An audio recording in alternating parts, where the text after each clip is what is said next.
masasabi ko lang sa ating chairman ng ACTO, Alliance of Personal Transport Organization sa Pilipinas,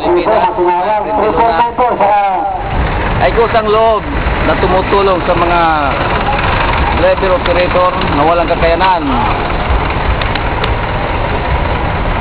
na gawin sa mga opisina ng gobyerno kung sakaling sila ay may mga problema. Kaya Fred ang malaking tumutulong. Kaya ang ACTO ay dapat lang na hindi kalimutan upang sa ganon ipalawak pa ang mga ginagawang mabuti ni KFM Luna.